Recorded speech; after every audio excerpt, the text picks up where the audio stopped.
legislación, la subrogación, el contrato de subrogación es nulo de pleno derecho. Esa es la legislación, por lo tanto, en teoría, no debería poder aceptarse la práctica del alquiler de vientres. ¿Cuál fue la trampa? La trampa sobre esa legislación es que en el año 2010 se introduce, por la puerta falsa además, una instrucción en el registro civil por el cual se permite la filiación de los niños nacidos por esta práctica, la práctica del alquiler de vientres, en los países que sí la tienen regulada de manera favorable. Y esa es la trampa. Y otra vez, con esa trampa ha sido la puerta de entrada a realmente que en este país, pues de alguna manera, digamos que en cualquier caso se tapan los ojos. ¿Cuál es la situación actual? Bueno, pues en la que estamos. Seguimos con la instrucción de 2010, que es muy fácil de derogar. Una instrucción no necesita ningún acuerdo. Es decir, la instrucción, en el momento en el que se hace y por la misma la podrías deshacer mañana. Con lo cual, mucho me temo que estamos, a pesar de la demanda del movimiento feminista, de que realmente se prohíba la práctica del alquiler de vientres y se derogue la instrucción, estamos en la misma situación. Nada ha cambiado. Y, sinceramente, no soy muy optimista, porque la práctica del alquiler de vientres es un negocio en el que están implicados muchos agentes intermediarios, las clínicas. Entonces es un negocio internacional, con lo cual, y además realmente lo que hay que abordar, que es lo que el feminismo dice, y además hay una coalición internacional contra la práctica del alquiler de vientres, es que tiene que haber una prohibición internacional. Tú no puedes mantener esta práctica en un país, aunque sea solamente un país, porque vas a generar las puertas falsas. Por lo tanto, hay que ir a una legislación nacional de prohibición y, por lo tanto, de derogación de cualquier instrucción que permita la filiación de los niños nacidos por la práctica del alquiler de vientres, y a la par hay que conseguir realmente una prohibición internacional. Y los síntomas no son buenos.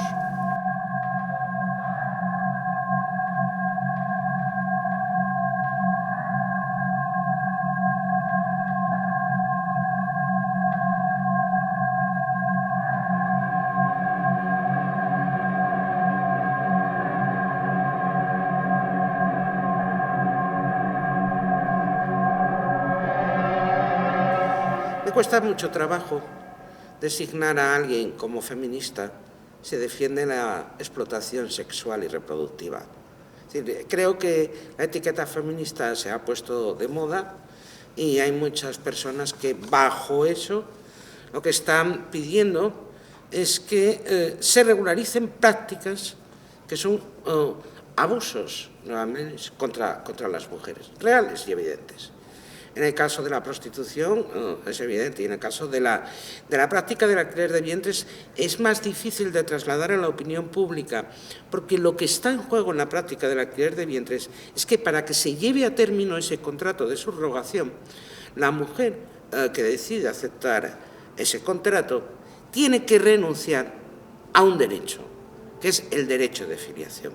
O sea, que nos está pidiendo a las mujeres, que nos ha costado siglos conseguir y consolidar nuestros derechos, que ahora gentilmente, como gozosas corderillas, renunciemos a un derecho.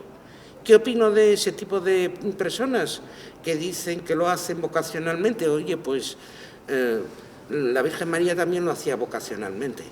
Así yo no puedo evitar que haya gente que tenga vocaciones muy extrañas, pero sí digo que para mí no hay ninguna diferencia entre el hágase en mí, según tu palabra, del ángel Gabriel y la contestación de la Virgen María a aquellas mujeres que dicen que lo hacen altruistamente y aceptan en el fondo, hágase en mí según tu contrato, porque ella no determina nada en ese proceso.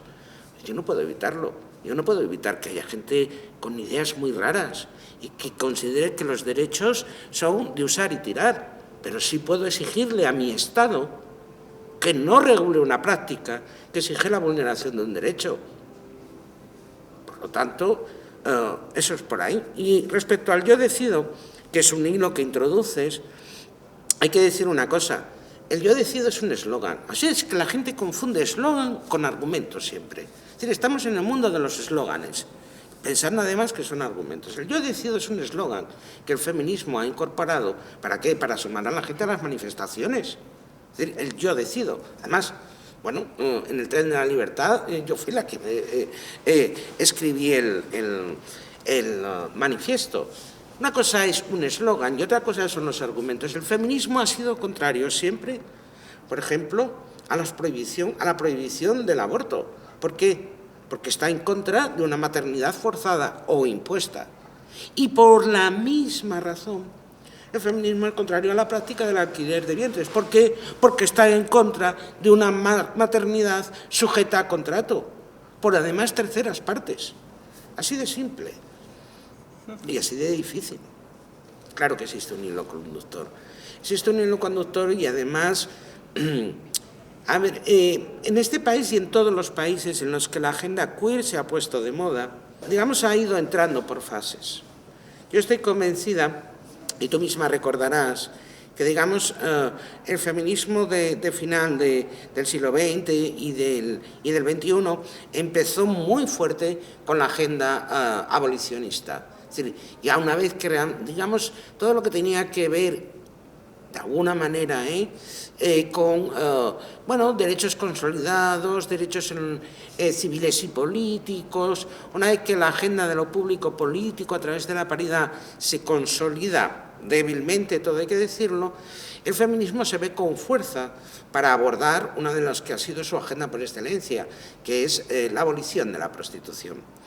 En ese momento han ido a la par introduciéndose cosas nuevas. Mira, en este país, en el 2015, nadie sabía lo que era la maternidad subrogada. Nadie lo sabía. Nadie sabía lo que significaba gestación subrogada.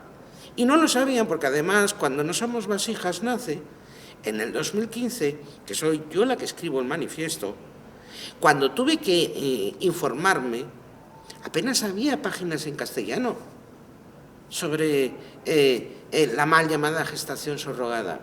Por lo tanto, y claro que se nos coló por la puerta de atrás. Date cuenta que la instrucción a la que me refiero es del 2010. O sea, el feminismo estaba intentando consolidar derechos público-políticos, estaba intentando poner en agenda la abolición de la prostitución y por detrás, por la puerta falsa, se nos introduce la práctica del alquiler de vientres. Por eso No somos vasijas nace, porque lo que No somos vasijas pretendía era que determinadas cosas no corrieran por los oscuros pasillos del poder y que hubiera un debate público, que es lo mismo que está sucediendo ahora con lo queer, exactamente lo mismo. Es decir, han ido por detrás gestando, mira, en este caso la palabra gestar me gusta, urdiendo y gestando a través de las comunidades autónomas leyes de identidad de género. Seguíamos luchando contra los vientres de alquiler y se nos introduce todo lo que tiene que ver con las leyes de identidad de género. La agenda queer, para resumir, porque además la agenda queer se sustenta en tres digamos, puntos claros. Regulación de la prostitución como trabajo, regulación favorable a la práctica del alquiler de vientres y leyes favorables a la identidad de género. Esa es la agenda de lo queer. Absolutamente contraria, y aquí que quede muy claro, absolutamente contraria a la agenda feminista. No hay puntos intermedios. Es como si me dices, vamos a regular una prostitución altruista. Es decir, en serio, por favor, es que llega un momento en que el uso de las palabras se pervierte hasta los significados más profundos y hermosos de las palabras. Es terrible.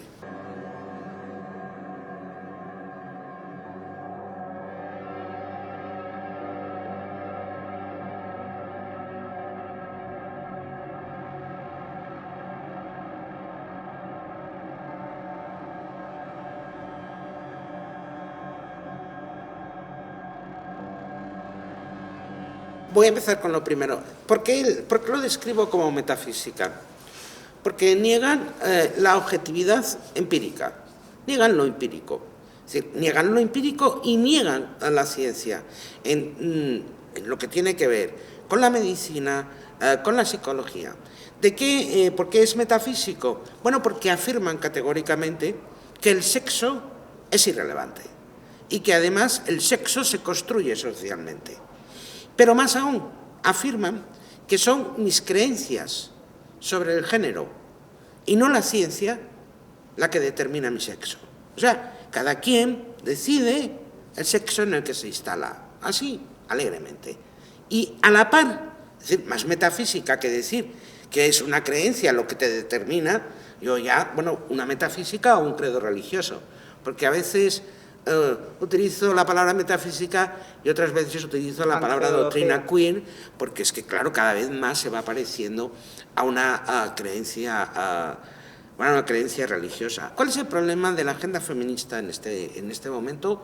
Insisto que no solamente sucede en España, porque a veces tenemos una tendencia, está sucediendo internacionalmente. El problema real es que el feminismo ha combatido siempre contra la misoginia clásica que procede de los credos religiosos y de los pensamientos políticos ultraconservadores y ha esgrimido argumentos, y yo creo que socialmente los argumentos esgrimidos por el feminismo han calado más de lo que suponemos. O sea, incluso personas que no se designan como feministas aceptan a día de hoy parte de esa agenda feminista. ¿Cuál es el problema? Por lo tanto, tenemos una misoginia clásica y tenemos a partir del siglo XX, del siglo XXI, a la izquierda introduciendo una nueva misoginia. Es decir, lo que produce mayor desazón es que es la izquierda la que está abanderando estos discursos que suponen un borrado de las mujeres. Porque si tú dices que el sexo es irrelevante, que es lo que están diciendo, si tú dices que hay que conseguir que el sexo sea irrelevante como categoría jurídica, ¿en qué descansa la desigualdad que padecemos las mujeres? Es evidente que la desigualdad que padecemos las mujeres ha sido por nacer con el sexo que no tocaba. ¿Qué va a suceder con toda esa desigualdad estructural que padecemos las mujeres, que tanto a nivel constitucional viene esgrimido y literalmente se dice así: discriminación por razón de sexo? ¿Qué sucede si el sexo ahora se convierte en irrelevante? Pues que todas las políticas específicas para las mujeres se van a convertir en irrelevantes, como de hecho está sucediendo. Sí, porque no olvidemos que estamos en un momento en donde la palabra mujer y mujeres está siendo sustituida por expresiones como cuerpos gestantes, cuerpos feminizados, cuerpos trans. O sea, vivimos una nueva corporalogía. Es decir, es increíble. Y todo eso está abanderado por la izquierda, lo cual resulta muy penoso. ¿Por qué? Es decir, la pregunta es: ¿por qué la izquierda está abanderando estos discursos? Bueno, porque la izquierda, y hay que decirlo, incapaz de combatir la economía neoliberal, ha decidido que va a dar una batalla cultural, y que va a dar una batalla cultural donde en vez de mujeres, en vez de obreros, voy a dedicarme a las minorías. Esa es la batalla cultural en la que está la izquierda. Y además voy a decir que es el discurso de la izquierda, de esta izquierda desnortada, el discurso de la izquierda es: estas minorías además han sufrido esas desigualdades porque es producto de pensamiento hegemónico, la palabra hegemónico tiene que salir siempre, hegemónico, occidental y blanco. Es decir, no hay persona, y tú lo sabrás, que defienda la agenda del queer que no utilice la palabra hegemónico, occidental y blanco. Y heteropatriarcal, etc. Entonces, es en lo que estamos. O sea, estamos en este tipo de delirios que además no ayudan, y eso es lo peor del asunto, tampoco ayudan ni favorecen a las personas que sí que tienen problemas de disforia de género. Esto es, que tienen problemas, no se sienten cómodas con el sexo con el que han nacido. Y por lo tanto, a mí me parece que al final